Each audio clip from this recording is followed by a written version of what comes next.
This is the Flight of the Nix podcast in association with the BFG podcast. Today we are speaking with, once again, the CEO of the A Leagues, Danny Townsend. Welcome back to the program, Danny. Thanks, Blake. Good to be back. So Holly is going to open for us today. Hey, so the A-League men's season is now over. How did it go? Yeah, look, I think on balance, it was exactly sort of what we were looking for. You know, we came out of COVID, both with the men's and women's competitions, suppressed, let's call it, and I think this season was really about rebuilding back to what we had pre-COVID, and all of our metrics reflected that, which is really pleasing, and obviously to finish off with a record attendance for the women's grand final and a really enthralling men's grand final last week, and a bit of a fairy tale end for the Central Coast Mariners was a fitting way to end the season. So there was this much promised festival of football, and a lot of fans quite disappointed. In fact, some people were calling it the Fire Festival of football. How do you think that lived up to its promise, and maybe what will change in the future? Look, I think you're never going to please everybody with these things, and obviously the way we executed on the announcement of our final series and the grand final was always going to put us behind where we wanted to be in terms of landing the concept. But fundamentally, the Festival of Football was not a brand that we created. It was something that sort of evolved on its own. But we did want a week where we could pause and celebrate football. I think the events we put on last week, for those that did attend, and I'm sure a lot of the rhetoric is probably from fans that weren't there, but those that were there saw that we had a Dolan Warren Awards on the Thursday night, which was the first time we had fans there. We also had a parliamentary event on the Wednesday, which again was the first time we've been able to get 40 plus politicians in a room to talk about football, which, as we know, we're heavily underfunded as a sport. So that was really important for us. Friday night, we had a grand final party, which was a great event, which we'll build on. And then obviously we had a fantastic grand final. But, we did, it's been well documented that we'd looked to put an all-star game on. Unfortunately, that didn't happen for a range of different reasons. But the plan has always been to build on this concept. It was never going to be in year one, and the full enchilada. We had plans to build that out over time, and we continue to do that. The main thing is that our partners were very happy with the way it went, both our corporate sponsors, our broadcaster, and the government. And I think we put on a good show for football. So something to build on, but certainly not the finished product. So what would be the plans moving on? Is that mostly a matter of an all-stars game, or? Yeah, look, I think our intention is always to bring the best of football to Australia during football week, and an all-stars is absolutely part of that. This season just gone was challenging for many different reasons in attracting international clubs, largely because of the World Cup being inserted into the middle of the European season, which meant that it sort of elongated the European season, which ruled out a bunch of countries from being able to participate. Syria, for example, finished on the same weekend as the A-League grand final, so that ruled out Italian clubs. Champions League final is this weekend, so any club that was in the running for the Champions League was ruled out. So that's an anomaly that isn't going to be the case moving forward, which will enable us to really secure opposition for All Stars well in advance, and really plan out that week more effectively. But it is what it is. We'll always have a crack. That's something that APL is always always striving to do things differently and find better ways to shine a light on football, and we'll continue to do that. So obviously the grand final was on the pitch an enormous success. Off the pitch, in terms of turnout, was very, very good. That was the Coasties showing up, I think, more than anything. How do you think it would have gone if there was no New South Wales? Yeah, okay, it's Holly. It's a very obvious point, right? It's always going to be challenging to sell to interstate teams into a fixed grand final. We knew that going into it. The government were well aware of that. The reality is that if you're going to try and make change and build on something, you're going to have a degree of risk, and the risk for us was that we would have two interstate teams, and having potentially Adelaide play Melbourne in the grand final, which was a real possibility going into that final weekend of semi-finals, certainly would have probably, or not probably, certainly had a different outcome last Saturday night. So yeah, the Coasties turned out. I think the fact that arguably no Sydney team made the grand final, albeit Central Coast Mariners fans could travel a reasonable distance to get there, demonstrated that fans will come if your team makes the grand final. And we were grateful for the event. It was a fantastic spectacle for football. But yeah, I'm not naive to think that it wouldn't have been the same if we had a Melbourne Adelaide grand final. So also, since we spoke, the A League women's season has concluded. How did you find that went? Yeah, I thought it was great. All of our metrics are up considerably in the women's game, as you'd hope going into a home FIFA Women's World Cup that both our countries have on our doorstep in 40 odd days from now. So we see a real positive momentum behind the women's game. The APL are investing heavily behind it with expansion and extension of the season, which is really important. So yeah, we were really, really happy with it. Obviously, the grand final was a great result for the game, having almost 10,000 people there, which was significantly up on the previous record of 6 for a grand final. Just demonstrates that there is genuine momentum behind the women's game. And I think coming out of what will be an enormous World Cup, I think it's going to go from strength to strength. So that, the really strong foundations are there, and our audiences are up, our attendances are up. All the major metrics that you look at for the health of a league are really promising. What changes are sort of under discussion or already decided for the A League women's season coming up?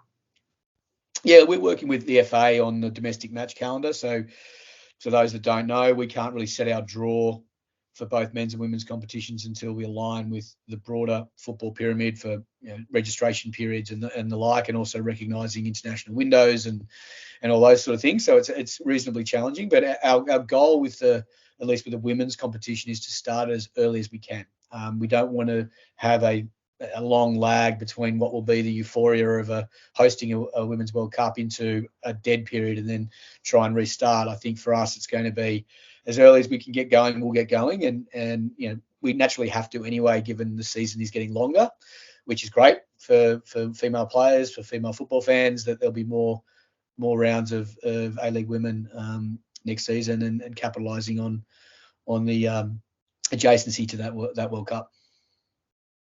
What about things like the match kickoff times? That was a bit of a bugbear. And I do kind of feel like the Dub Zone program may have forced artificially a lot of early kickoff times. So how is that? Is that going to continue with those time periods? What about player welfare?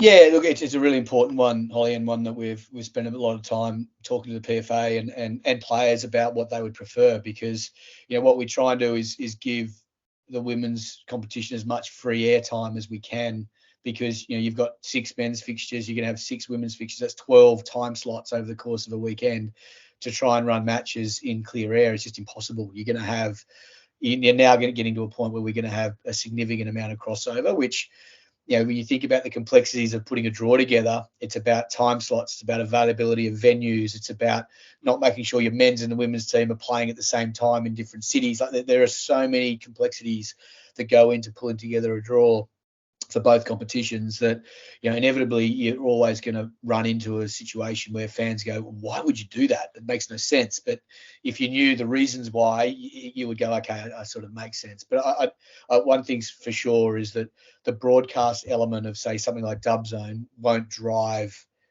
the draw. Dub Zone, in whatever form it takes next season, will conform to the right footballing structure. And we had those concurrent kickoffs for a reason last year, and I think we realised as well during at least the summer months that it's not sustainable. We can't have teams kicking off at 3 p.m. in the height of summer, whether it be men's, women's, or any competition. So yeah, I think you live and learn with some of these things, and we'll find the right balance to ensure that we put player welfare at the centre of everything we do. We always do that, and I think the broadcasting commitments are somewhat flexible. So we'll move on to Blake. Okay. So I'm going to ask a couple of questions in terms of the Australian region. So, and sorry if these were the wrong ones, I didn't have the right document. So people are questioning whether Paramount is still a sustainable option for the Australian fans. Do you believe that's still a sustainable option for viewing purposes for our fans in Australia? Absolutely. You know, Paramount have backed our sport. You know, they're the partner that stood up when we needed a broadcast platform to merchandise our game. And you know, they've obviously had their challenges with their streaming platform from a live sport experience.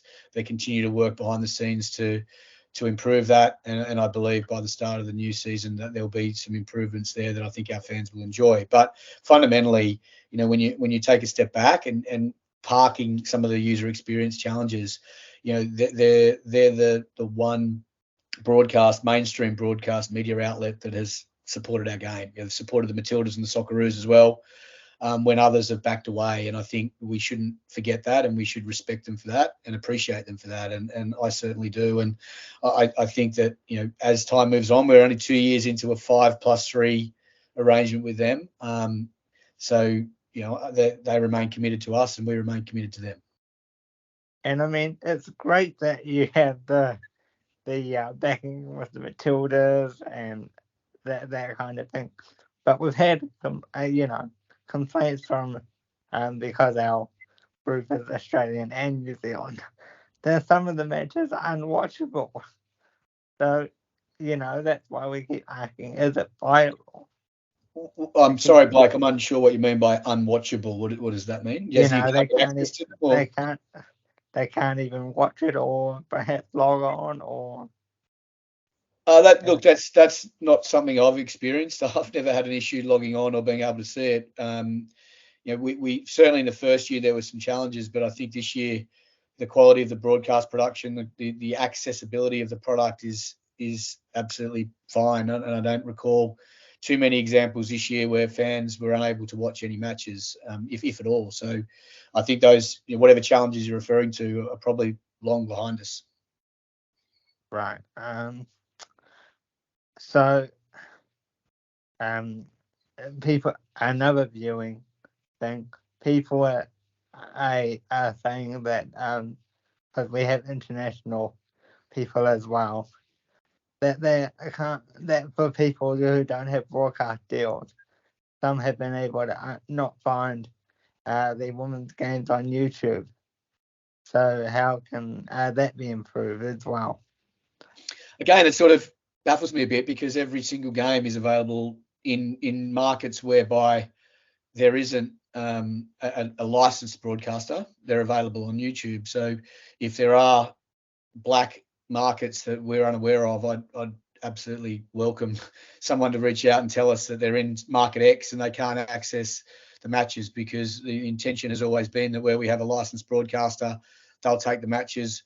Where we don't have a licensed broadcaster, we make them free and accessible through YouTube. So if there's anyone listening out there who can't access it in whatever country they're in, then by all means reach out to APL and we'll ensure that we get them available, because, you know, our intention is to make men's and women's football in Australia and New Zealand accessible to every part of the world. So I'd certainly welcome that feedback if we can get it. Yeah. That's the only two I had because I didn't have that right paper. Cool. Hey, Danny, going back to the A League back office, what are the strategic goals for the league in the next year? What are your top three things that you're wanting to achieve? Yeah, I think top three is probably hard to isolate, but I think in general it's continuing the growth trajectory we're on. You know, I think we went through a couple of years there, like all sports, where we're all hanging on for grim death to get ourselves through COVID and get out the other side of that. This year was really about stabilising and rebuilding our relationship with core fans and building them back into into the stadiums across the country, and our attendance was up 44% on last year. Our TV audiences was up 21%. So engagement signs are really positive. Our digital, social, and digital media numbers were significantly higher than any other season in the history of the A League. So, we've really got some positive momentum. We want to keep building on that.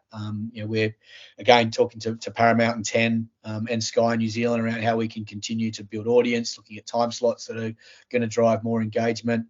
But I always go back to the barometer for me around the healthier sport is bums on seats and getting people into the live experience, building that atmosphere that is very unique to our sport.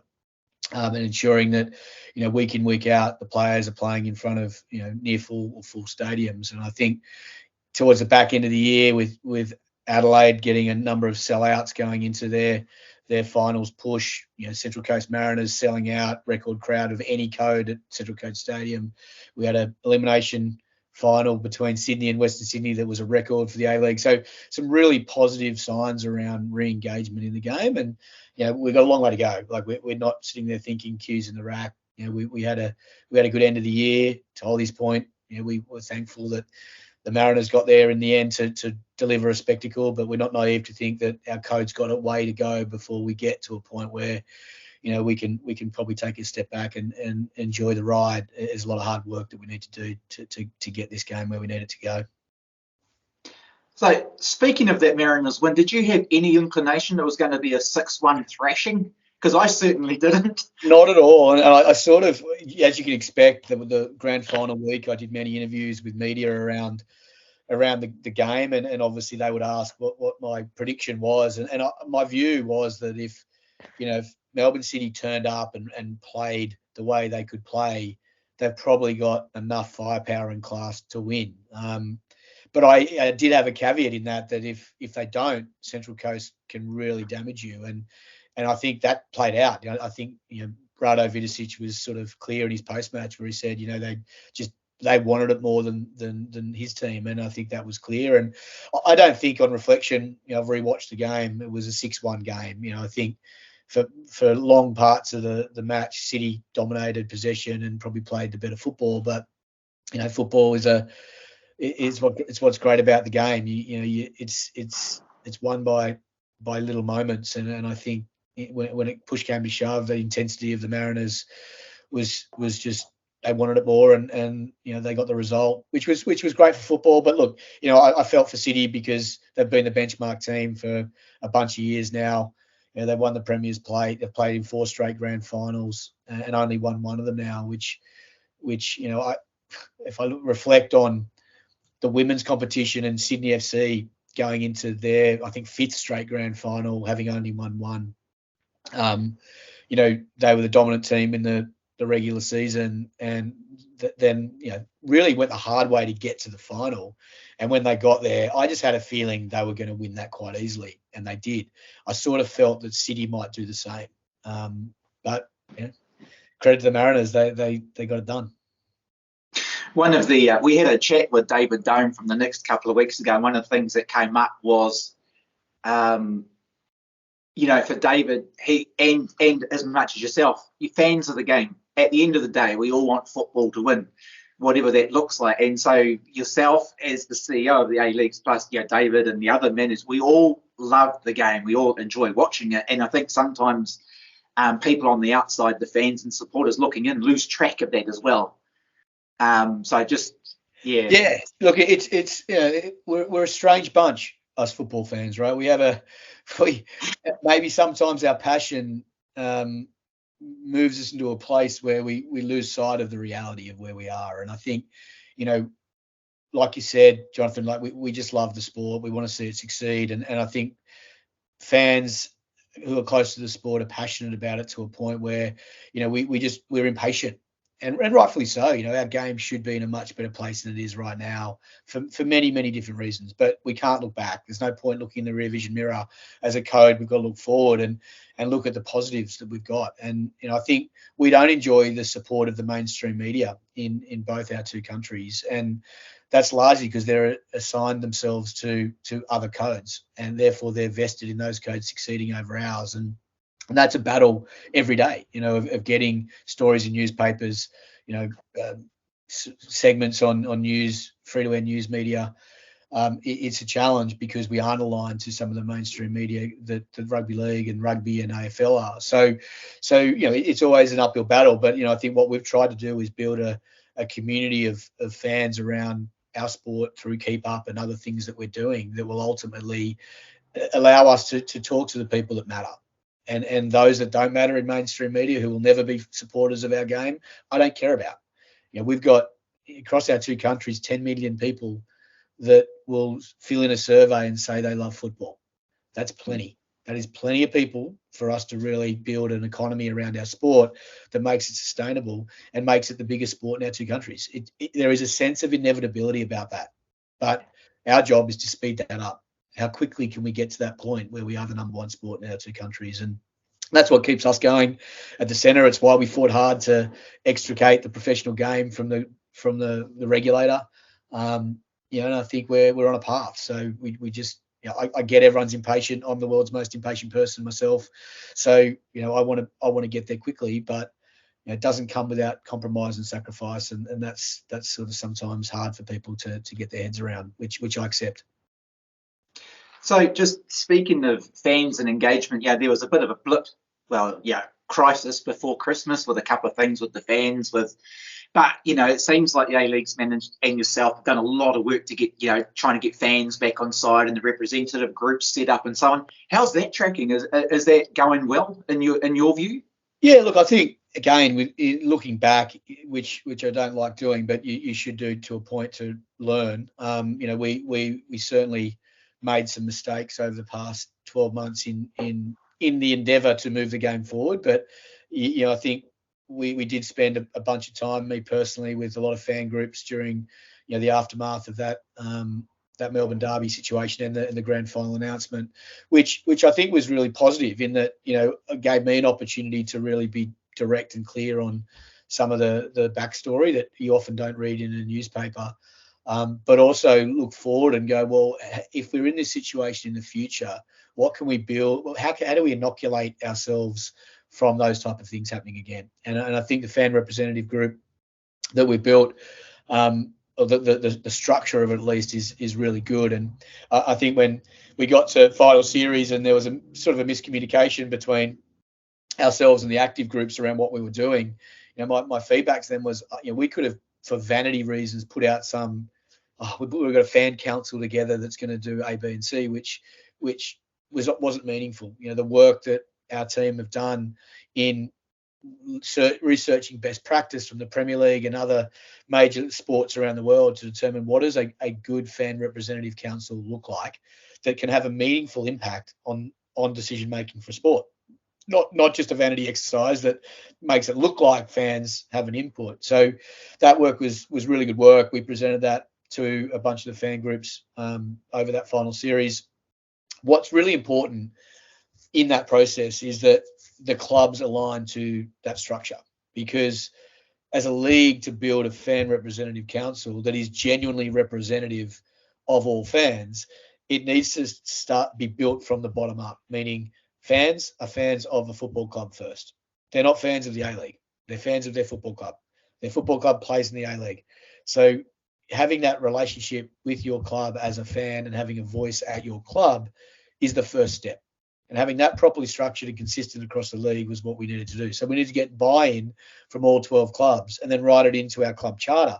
So it's not lip service from the clubs to us and to you as fans. So, we were really excited about the workshops we ran with clubs that they bought into the importance of having a meaningful relationship with your fans around decision making at the club, and then laddering that up into a fan representative group for the league that tapped into those 12 club councils. So I think we've built a really good structure. Now it's about clubs executing and then us executing on the top of the club. So I think we're in a really sometimes crises spawn really positive things, and I think if we look back at what we've been through, if there is a positive outcome from that, it's certainly going to be the fan representative groups.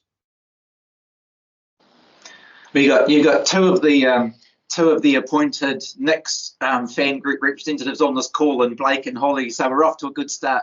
No, very good, very good. Look, I think every club's going to run their fan representative groups differently, and that's fine. We don't. It's not a cookie cutter exercise. How clubs want to build that representative group in their own space is up to them. We've got some sort of guardrails we've provided clubs, but I think every club will do their own thing, which is what they should do, and I'm sure we'll get some great feedback from those fan groups and great representatives on the national one. I don't know who's got the job to represent the Nix yet on the league council, but time will tell. Who's gonna go? Because I can go next. Anymore. Okay. So the big announcement was potentially having. So there's two questions surrounding that. Do you have someone sort of lined up already to have this franchise? And is there any concern that having a second club in New Zealand will cannibalise the market? Yeah, I missed the first part of it, Holly, but I suggest you're asking about Auckland. Is that right? Yes, that's right. So Auckland, do you have somebody lined up, and is there concern about cannibalising the market? So let's tackle the first one first. We've spent a lot of time in Auckland in the past 3 months. I've been over there, I think, 3 or 4 times to meet with stakeholders like Sport New Zealand and obviously the Federation, stadium operators, or the grassroots community clubs we've had sessions with to ensure that whatever we build in Auckland is genuinely representative of the Auckland market for football. That's the first step. And I think what we're really pleased about was the response we got from those meetings. There's clearly an appetite for A-League football in Auckland. Obviously when Wellington go and play there, there's great support for the A-League and the Phoenix when they play there. So there's a market there that's underserved for A-League football, and our research told us that, but our on-the-ground work with stakeholders confirmed that. And equally alongside that, as it became public that we were looking to Auckland as an expansion market, there was a lot of people that came out of the woodwork who were interested in being involved from an ownership perspective. So we've got a really vibrant process going at the moment where we've got multiple consortiums of owners that want to be involved in that team, which is great. And that's both domestic and international investors. So I think that also highlights the attractiveness of Auckland as an expansion market. But I think my own learned and lived experience from being at Sydney FC when the Wanderers came in, there's this always a view that I've got a geography that I represent, that if you insert someone else into that geography, you're going to cannibalise your base. And I think the best thing that ever happened to Sydney FC was the Wanderers coming into the A-League. Probably the best moments in A-League history have been spectacles at derbies where you've just got the city divided, you've got passion, you've got genuine rivalry, and I think that's what's going to happen in Auckland. I anticipate with Auckland and Wellington in the A-League, it means we're all in New Zealand. I think I said it from the beginning, the A in A-League needs to define itself. And it was like an Australian league with a Wellington team. And my pitch to the board was we either embrace New Zealand as a genuine partner in this league, or we don't. And the A stands for Australia, and we just be unashamedly Australian. And I think that would have been a massive mistake. I think in having New Zealand vested in our league together, the A needs to stand for Australasia. It needs to represent what's great about football in our two countries. And you can't do that with one team. I think when when arguably the most populous city in the country doesn't have representation in our competition, are we really serious about it? And I spoke to Andrew Pragnell at Football New Zealand and said, would you support it? And he was like, please, if you're all in on New Zealand, we're all in on the A-League. And that was important to us. And I think it's going to be great for Wellington Phoenix. And it'll be great for football. I think as an aspiring young Kiwi footballer, to have one team in your country is not enough. And having two now, I think, provides more opportunity for young male and female players to play professional football. Final question for me. We have 2 very long off seasons at the moment, so for the women and the men. How can supporters or fans support their clubs and the leagues during this time? Yeah, it's certainly something we're mindful of. We're looking. On face value, it seems odd, right, that we have such a long off season, but it's very much to do with the international registration calendar. You're only allowed 2 registration windows in any given year for the entire sport. So that's not just the A-League, it's how we orientate with the semi-professional level below and when they can register players. So this, I referred to it earlier, the domestic match calendar is a really complicated process. So we do have reasonable guardrails. I think naturally with the expansion and extension of the A-League women, we'll elongate that season, which is great. It'll mean that there's more A-League women's football than ever before, and the season will run for longer, which by virtue of that will shorten the A-League women off season. But yeah, we're looking into how do we I suppose insert more A-League football into the preseason that are meaningful, like a preseason competition. You've got the Australia Cup, which starts in whatever it is, 4 weeks' time for the Australian teams. But fundamentally, you've got a period where players come back in July after their breaks. You've got a July, August, September 3-month preseason. If you speak to any player, they're like, it's European players particularly go, it's longest preseason in world football. So how do we put meaningful matches into that period that allow our fans to engage, but also allow our clubs to actually function? And that's a balance we need to manage. But we've certainly got our eyes on some opportunities there to bring more football to our fans to shorten that down period.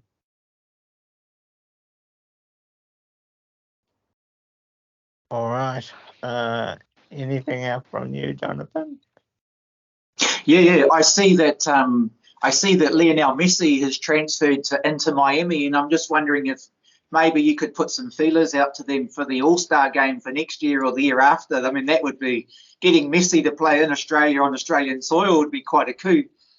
Yeah, well, look, we thought we had him there for a moment where we were with PSG. We're very close to coming to play the All-Star game this year.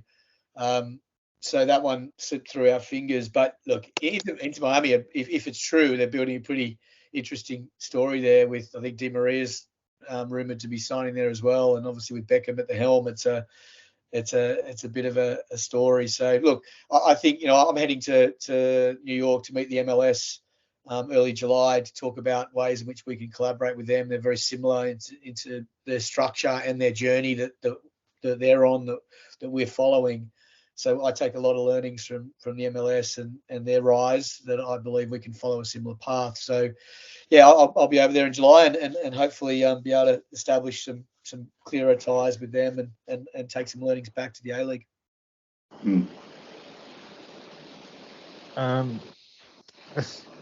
Have you got time for a couple more from me? Yeah, absolutely.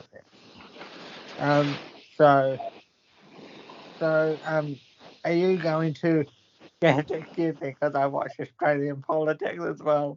Are you going to sit down with the new Labor government and look at the deal during this term for the grand final? Obviously, it's a few years away yet, but yeah, like anything, Blake, it's you reflect and review everything you do. We're in that process at the moment of reviewing the entire season on every level, and certainly we'll be sitting down with the government and Destination New South Wales and reviewing what worked and what didn't work in Football Week and trying to improve it, and also getting a sense for to new government, to your point, what their appetite is for the long term. So those reviews will take place, and we're certainly, we had the Premier of New South Wales come to 3 football events in the first 8 weeks of his time in office.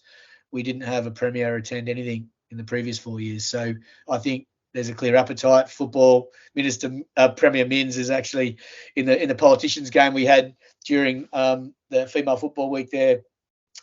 Demonstrated he's not bad with his feet either. So hopefully longer term it's good for our game. So you're confident that the deal will be better. The current deal will be even better under the Minns government. Yeah, look, I think so. Like I said, they've been in office 9 weeks now, so they're all trying to find their feet. And the Labor government haven't been in power for 12 years prior to that, so I think they're certainly on a steep learning curve. But indications are, they're supportive of major events. They made a big announcement around UFC very early on in their tenure, and Minister Camper, who is the sports minister in New South Wales, was an ex-president of Sydney Olympic Football Club, so he's a football guy. Which goes well. But look, this is not just about New South Wales. We want to engage the governments across Australia and New Zealand to support football. We want the federal governments to get behind our game. We've got, arguably the biggest, well, not arguably, it is the biggest female tournament in the world coming to our two countries in 40 days from now, and it will demonstrate how powerful football is, both from a community and civic engagement perspective, but on a global diplomacy proposition. We are the world game, and that's something that only our code can deliver in our two countries. And I don't think we get enough credit or enough leverage from that position, and that's something we need to work hard on using.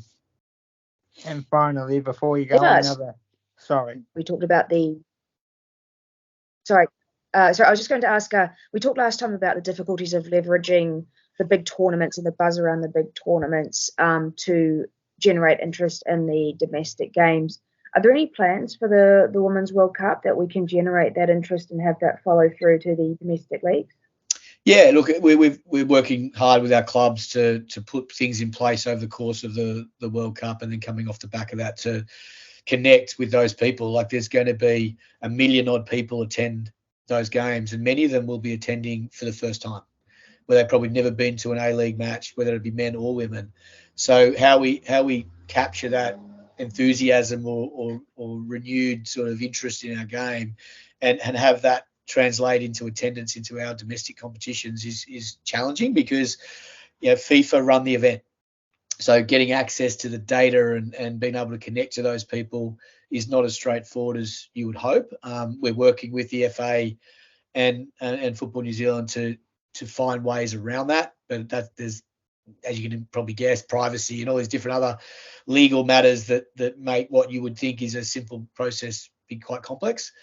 So we're working through that. We're also looking at regulations around the A-League women on how we can attract as many stars who will light up stadiums around Australia and New Zealand into the A-League, after their experience, whether that's returning Matildas who've spent time abroad, who've spent that time in order to play in this World Cup. Maybe they see a path back into the A-League women, much like the men do, with players like McLaren and Lecky who've been away a long time, had great careers, and then come back to Australia to enjoy their football towards the back end of their careers. We think that we've got a plan to attract Matildas, but equally, Ferns and equally, other nationalities who come to Australia experience, a life experience playing in a World Cup, and realise that this is a pretty good place to ply their trade. And the A-League women in Australia and New Zealand, particularly with Auckland coming in as well, is going to represent a pretty attractive proposition for professional footballers.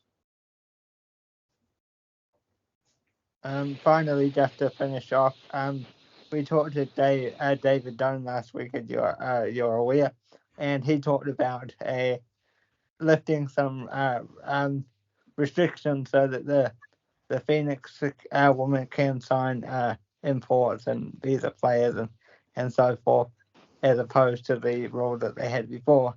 Have you been a part of those conversations, and is there any update in the last little while?